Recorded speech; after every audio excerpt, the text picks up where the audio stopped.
Some of you who were with this last year, I'm sorry, found that you actually had a different relationship with money this year. Even if the pandemic was crazy, your behavior with money has changed. Your relationship to money has changed. Your attitude around money has changed, and that's wonderful. Hopefully you're still growing in that journey. You will continue to grow. So I asked last year if anybody wanted to be wealthy, right? Some of you said no, some of you said yes. So I'm gonna just ask again. And at this stage, if anything you want to say until we get to the end, if you could just put it in the chat. Does anybody want to be wealthy?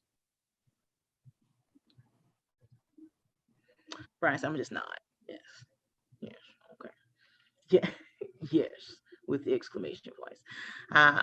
Why?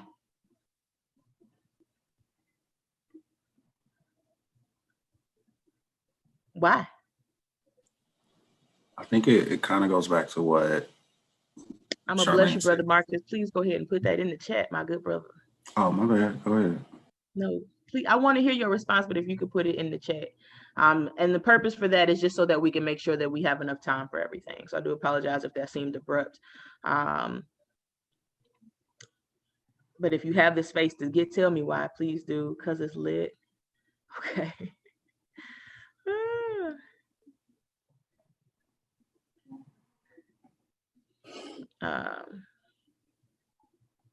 Additionally, Charmaine, since you are on Dylan's screen, when I do reference certain verses, if you could write them down, not the whole verse, just the book and the chapter and the verse, in the version in the chat for the good people, that would be wonderful. Be able to change the world and assist those who need the financial assistance. Okay. Okay. Some of y'all not telling the whole truth, but that's cool. Wealth not only helps you, but it also helps those around you. That's true. So then in that same frame, what does a wealthier version of you look like, right? What does that wealthier version of you do on a day-to-day basis? What's the most precious to them in terms of earthly value, right? Like God is precious, our souls are precious, but what's the most precious thing to you in terms of earthly value? What kind of conversations do you have as a wealthier person? How do you handle your business as a wealthier person? What are you called to do as a wealthier person? Same, but more generous. Also, to live the life I've imagined for myself, who's knowledgeable and able to spread that knowledge to others. Okay. Okay. I hope I'm not the same when I'm wealthy. Personally, I don't want to be the same, but more generous. I want to be just as generous then as I am now. But I hope that my mentality has shifted to a more global perspective, right? Like I dream big, but I want to dream bigger when I'm wealthy. I challenge you not to change into corruption, but allow any new opportunity in terms of resources to change you for the better. So sometimes people struggle with that, and they struggle with thinking of themselves in terms of wealth now. And something that I said yesterday was that, okay, we get it, like there's a top tier, and in America, we got that, we call them the 1%, and there are people who are extremely wealthy. But in the grand scheme of the entire world,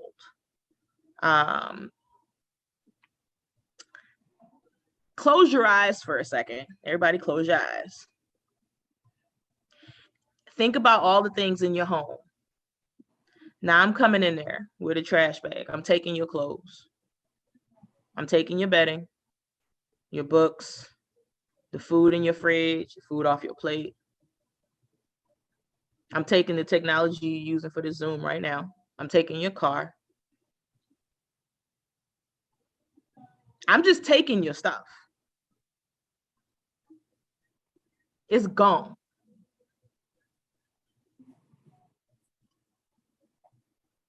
Okay, go ahead, open your eyes back up. We walk with so much more wealth than we are aware of on a daily basis. But we've become used to it. And so sometimes we don't walk in full gratitude for it. because we're used to it, because we've numbed ourselves to it. But picture somebody taking all of it from you. And then ask yourself if you have wealth or abundance. There are people who are longing for the things that you have as you say that you're not wealthy. There are people praying for the things that you have as you say that you're not wealthy. Again, we do live in a country with excess greed. That is not we don't have to contest that, right? But those people are not necessarily the only way to think about wealth. And that's a certain type of wealth, right? That's like super wealth. But then if you go look in the slums of India, you're wealthy. If you go look at the homeless camps under these bridges in New York and California, you're wealthy, right? And it's important that you shift that, because some people may be wealthier than you. That doesn't mean that you're not wealthy. It means they're wealthier than you. And some people may have been able to leverage their wealth to not be as impacted by oppressive systems, but you can get there. So what are you doing with the wealth? A lot of you spoke to wanting to be able to change the world, wanting to be able to help people. And I love that. And it's what the word says, right? Like in 1 Timothy 6, I'm using the Passion Translation. So it's 1 Timothy 6, 18 and 19. We get some very specific instructions that say, remind the wealthy to be rich in remarkable works of extravagant generosity, willing to share with others. These spiritual investments will provide a beautiful foundation for their lives and secure for them a great future as they lay their hands upon the meaning of true life. So we got it. Oh, Jasmine. So we got it. When you are rich or when you are wealthy, it's a responsibility. Yes, there are perks to the job, but it's not just a status. It's not just access. It is a vocation. Being wealthy as a child of God is a vocation, just like anything else is a vocation. It is, and I say that because that's how you need to approach it. Should you be blessed with wealth? You can't just want to be rich for yourself, and you can't just decide, oh, I'm gonna help people. You got to be real specific and business minded about how you pursue your service to God in wealth, which means that you no longer have the privilege of just crossing your fingers and hoping it all goes well. You have to get laser focused in your intentionality about how you go about dispersing the abundance that God has blessed you with for his kingdom. If you are not laser focused, it is that easy to become corrupted in your mind from greed, from outside influences, from people who want to decide how you spend your money. That doesn't just happen down here at the we shop at Target and spend too much level. That happens even more so. You know, they say more money, more problems, right? Everything grows exponentially. So the same things that'll tempt you will tempt you then. And even more so, people will tempt you on a greater level because now you have more to give. So your wealth, your status as a wealthy person in Christ is a job. And again, jobs come with perks, they come with benefits. Sometimes the work is meaningful, it's still a job. And that's not to scare you from it or say not pursue it, but I need you to understand that it's not just for your pleasure or for your delight. So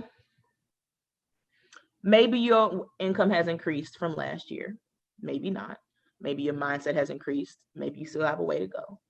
Maybe your skill set around money has increased, maybe you're still learning. But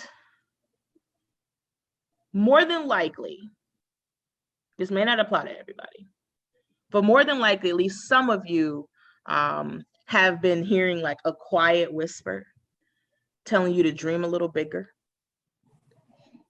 right? I don't know, but some of you, I mean, Brian has already shared he wants to shift his industry, but I don't think it's just Brian. So in that, what we're talking about is expanding your territory, right? But here's the thing about it. Here's the thing about wanting to expand your territory.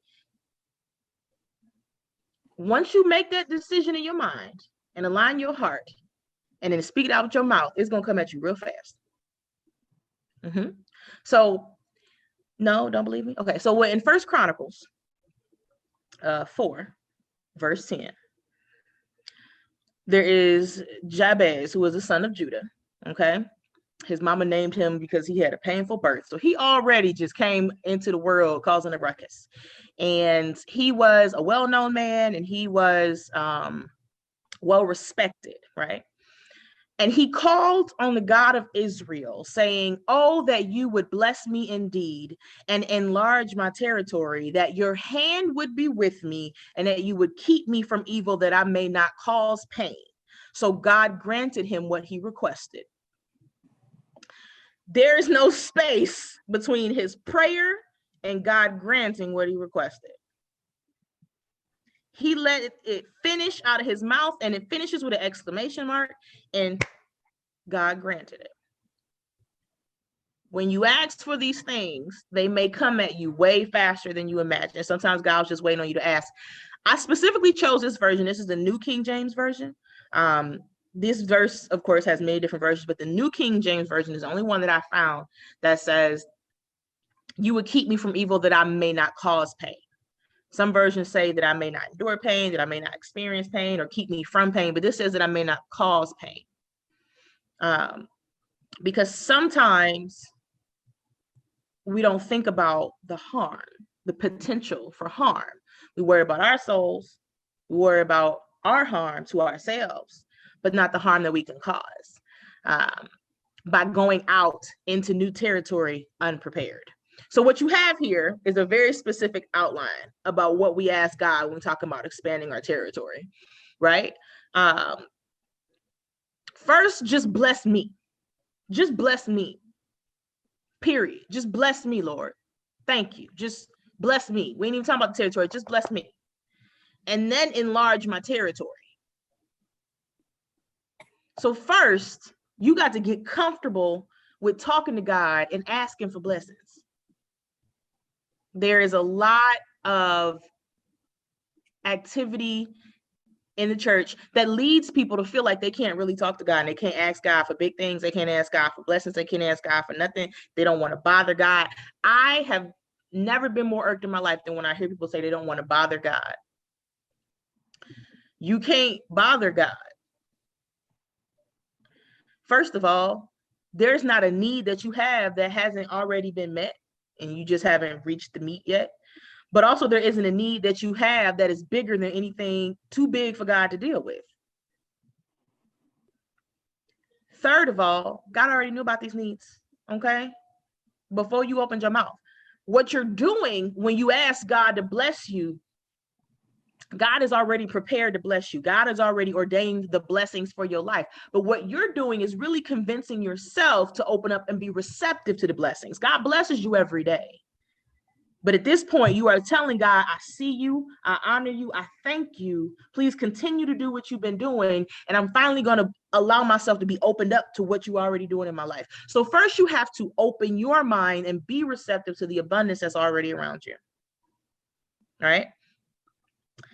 So, oh, that you would bless me indeed and enlarge my territory, that your hand would be with me, not your presence, not that you would be with me, that your hand would be with me. Some verses say that your hand be on my shoulder. Okay. Now, if you weren't here at first, 2503587 is my grandmother. If you've never met my grandmother, she's 6 feet tall and quiet when she wants to be. And she has this presence. Okay.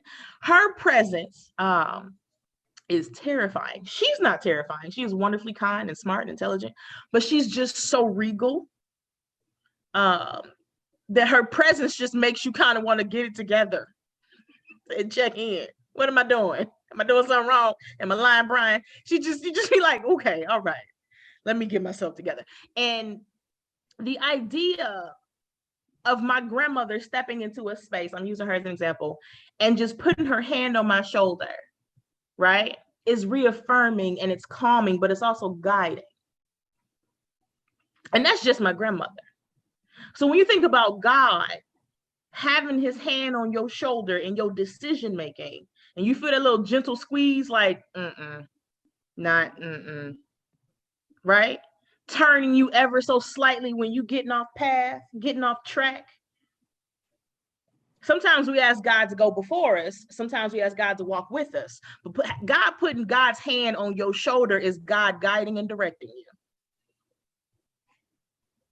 Show me the way to go, God, and why, right? That you would keep me from evil, that I may not cause pain. We go into new territory, sometimes without a map. We're unaware of ourselves. And, that's called colonization. And so in that space, you can cause undue harm to what's already native to the space, because you didn't have somebody guiding you on what to do and what not to do to mitigate that harm, right? God is there willing to be your tour guide in any new territory that you're about to step into. But you have to ask God. Sometimes we ask for forgiveness for harm we've already caused, or we harbor guilt for harm we've already caused and use it as a precursor to harm we think we're going to cause. But you have permission before you make a step to ask God, please keep me from harming others. Please guide me whichever way you need to guide me, so that whatever I'm going to do with this abundance and wealth that you've blessed me with, this dream, this vision, this network, these resources, that it will only be a blessing. Keep me on mission, essentially. So what you have is stewardship. That's what we're talking about, right? Wealth is not just about pleasure and delight. Those are perks. Wealth is a decision to use your gifts in stewardship. If you are a person of God, utilizing your wealth. Yes, there are wealthy people who clearly don't have that kind of northern compass. There is nothing that says that wealth is only for the children of God, but the price of attaining that kind of wealth out of alignment with God for these people is usually the corruption of their hearts and souls and minds, right? And I love this man, but an example of that is our dear brother Kanye. That man struggles so much. He struggles so much. And he has been off kilter, for most of us we know, since his mom passed away. His Reverend Mama, Dr. Donda. Since she passed away. He is a genius creatively, right? But now he's in a space where his guidance is gone and the people around him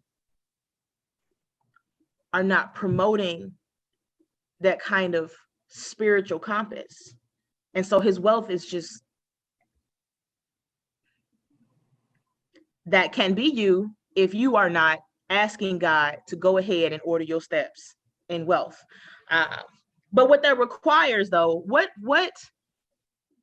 I'm not telling you how to pray this right now, by the way, because this is serious. But what would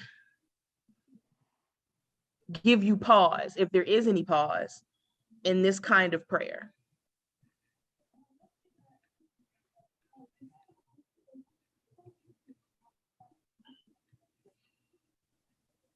What would it require? You mean in the Jabez prayer? Mm-hmm. If I was to say, pray that right now, I'm not telling you how to pray that right now. That's not what I'm saying. Would you feel good about that? Would you be anxious about that? Anxious, because I've prayed it before. And here we are, amen. Because enlarging territory doesn't always look like acquiring more wealth or acquiring more people to be underneath you. Sometimes you are also acquiring more stress, or because you're acquiring more people underneath you, that's more checking up that you need to do. There's more mentoring, there's more intentional relationship that you have to be in, because they are a part of your territory, which means there's a level of responsibility and accountability you have to those people, to those things, to those responsibilities that come with the territory being enlarged. And so that has happened to me at a pace that was too fast, and it was very overwhelming. And I wanted it until it happened, and then I was overwhelmed. I was like, oh, this is too much.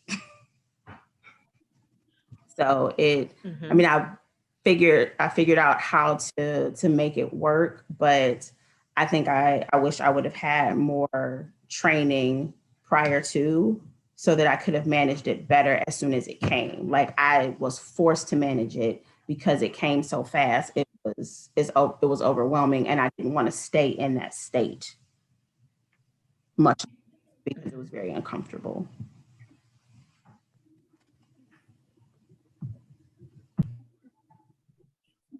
Okay.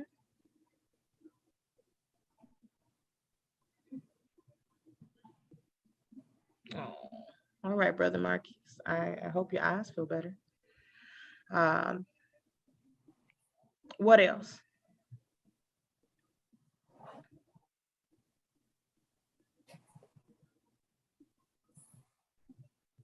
So it's fine. Consider this, right? The thing about Jabez's prayer is that it is not for the hesitant. If you pray it, you need to be sure, right? I think I said it earlier. You have to first fix your mind on that thing and be certain in your mind, and then fix your heart on that thing and be certain in your heart, and then fix your mouth to speak it. What you are doing when you do that is signaling to the heavens that you are ready to surrender. Okay? Surrender, believe it or not, it's a very hard concept for people.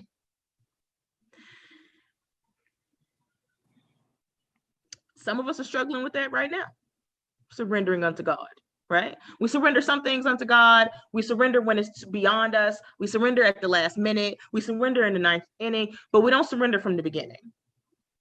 And we don't walk in surrender. We surrender different parts and not our whole selves. And depends on where I'm asking it for. For professional endeavors, it's easier when I ask for things related to areas where pain has been present into trembling requests. Jasmine. It's the same point. That prayer is not for the hesitant, right? And so I think I've spoken to wealth being more than just money and more than just your career, but it's about the abundance that God brings to you in different areas. And sometimes it could be an abundance of healing, but it is about surrender. That prayer is you telling God, ready, set, go. Now, God is ready. God stay ready. It's God. You may not be ready up here, which means you can't be ready in here. So you're not ready here. It starts here. Sometimes people think it starts here. It starts here. It don't start in the heart. It starts in the mind. It starts with a decision, right? And then once your decision is solid, then your body and your emotions and your heart start to relax into that decision. You ever been like had a decision to make and you don't know what to do, but the minute you make a decision, you just okay. Like, well, at least the confusion is gone. That's because your body is now settling into the reality of what you decided. Your body is aligning with that. So it's your mind first and then your emotions, not your emotions and then your mind. Mind first, let your emotions match the mind and then speak it, right? But again, that's a ready, set, go to heaven. If you're not ready, set, going, don't do it. Because the reality is when it says mind and then emotion and then your words is that surrender is not a perfect thing. It doesn't always mean you won't feel anxiety or feel fear or feel stress. Feeling those things does not mean that you are not walking in surrender. Those things are a manifestation of external stimuli, right? And internal wiring and programming. It has nothing to do with your actions. It's how you continue to show up regardless of your feelings. It's you staying in the course in the midst of your feelings. You know, I heard somebody say, they don't worry about the things they can control, and they don't worry about the things that they can't control. I'm not perfect at that. It wasn't me. I didn't say it, but it stuck with me. Okay. When you surrender unto God, you cannot remain the same. I'm not saying your core personality is going to change, but you cannot remain the same. Surrender will alter your environment, your relationships with people, your words, your aesthetic, to match what it is you say you want. If you are surrendering. So surrender is a lifestyle. It's not just, Lord, I give you this. It is a whole lifestyle. It's, Lord, I give you me. And I'm not talking about accepting Christ as your Lord and Savior, although that is important. And if that's a conversation you want to have, First Lady Sellers is online. But surrendering as a practice means, like, I can't say, just to give an example, I can't say that I'm surrendering my internal health to God and then go do things that counteract my internal health, right? That's not surrender. Surrender is like, I mean, I want those things because I used to do those things, but I have decided that this health situation belongs to God. And so I'm going to show up in all the ways that God has already told me I need to show up, or I'm going to be open to receive instruction about all the ways God wants me to show up for this health thing. We in this journey together. Everything about you should shift towards what you are asking God for when you surrender. And yes, Charmaine, it can come at a speed that is unimaginably fast. And that's terrifying, but it's also exhilarating. Because what it will force you to do in surrender is give up control. That's the side of the coin. Some of y'all are like, I'm a surrender, but I don't want to give up control. You can't do that. It don't work that way. Surrender is a lack of control. You know, if you floating down the river on your back, yeah, you might flail at times. The water get in your nose. You think you saw a crocodile, but still, you can't control where the river is going. You have to just stay in that regardless of what your feelings are.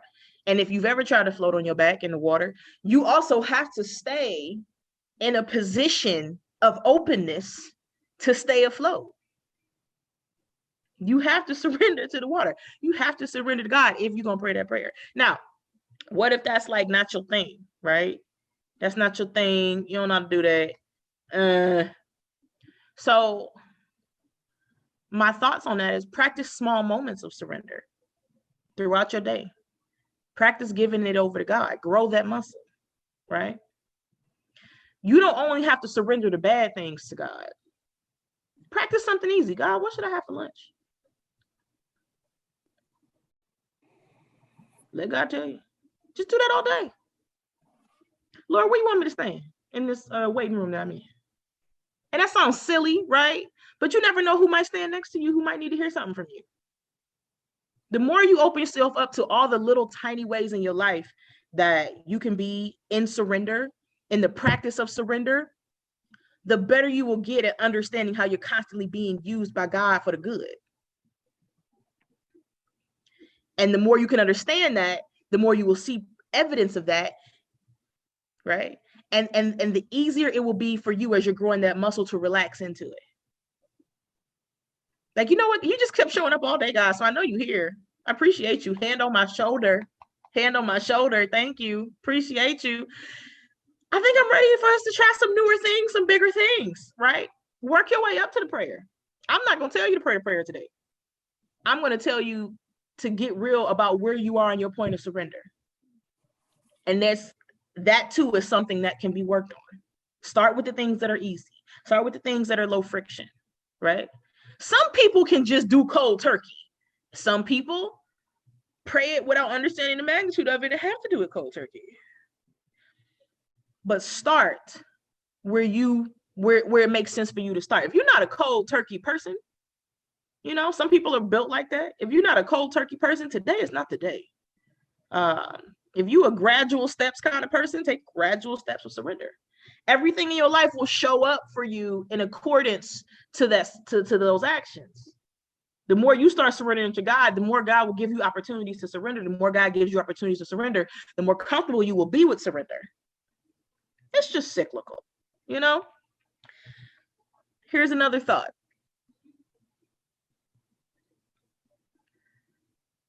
Gratitude, I talk about gratitude a lot. Is your gratitude performative? Is it only for public consumption? Are you only grateful on Facebook and Instagram? But then you complain behind closed doors. Now, this might be subconscious. You might not realize it. You might be like, the Lord has blessed me, amen, and get home and be like, I'm so tired of looking at this same house that I prayed for a while ago, and I don't want to be. No judgment. No judgment.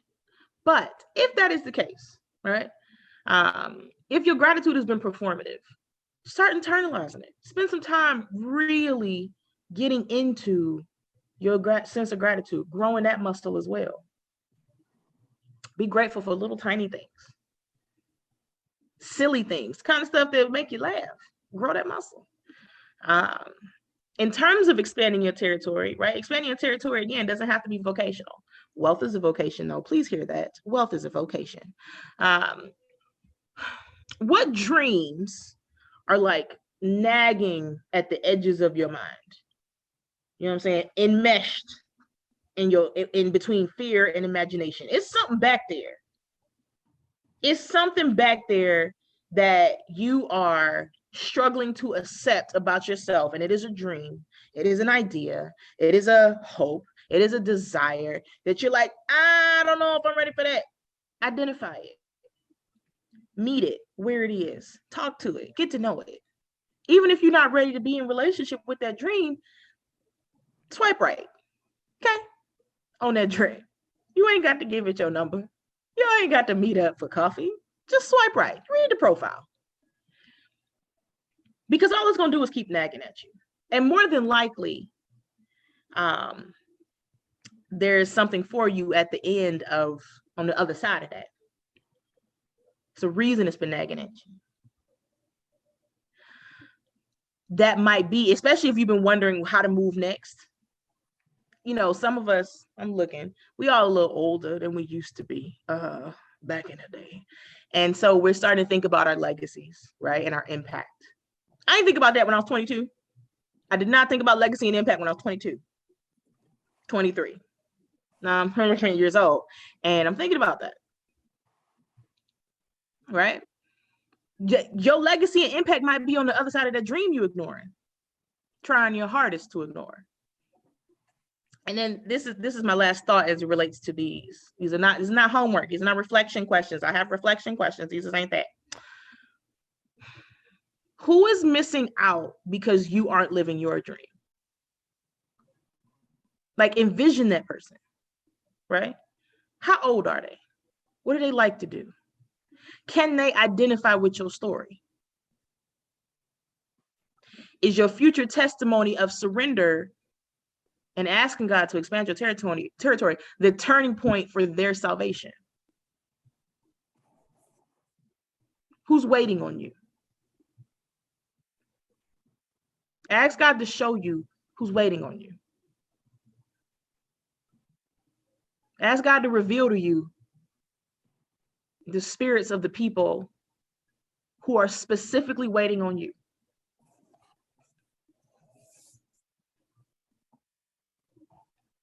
Because they exist. Sometimes that is a big worry with our dreams. It's like, oh, I don't know if I could do it. I don't know if I could do it. Neither did Moses. Show up. Let God do the rest.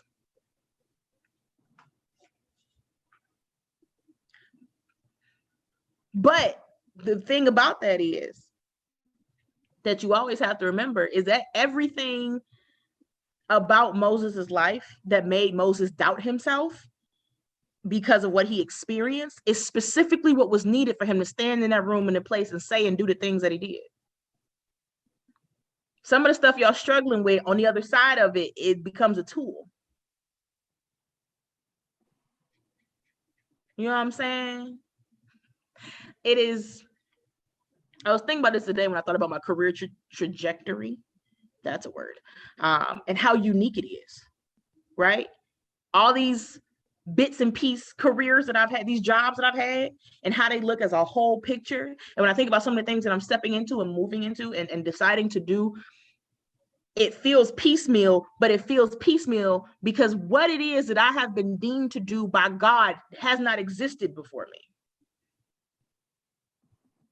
It is a whole different thing that required my specific experiences to exist as an entity. So yes, I'm stepping into territory that I have no map for except for God. And some of y'all gonna be stepping into territory that you have no map for except for God. Imagine the first person who wanted to be like a computer graphic designer, but there was no language for that because that career didn't exist. Right? Imagine the first person who was like, I think if I put this piece of code together and this piece of code together, I can create something on a phone. Imagine the first app developer. It didn't exist. Some of you are still figuring stuff out because you're looking for examples of what it is you think you're supposed to be doing. And you can always take from examples that may not be exactly what you're supposed to be doing, but don't look in the past for exactly what you're supposed to be doing. Do not look for Superman when your name tag says Clark Kent. You waiting on you. We all waiting on you. God waiting on you. We just waiting on you. You got it all in you already. But pray that prayer when you're ready.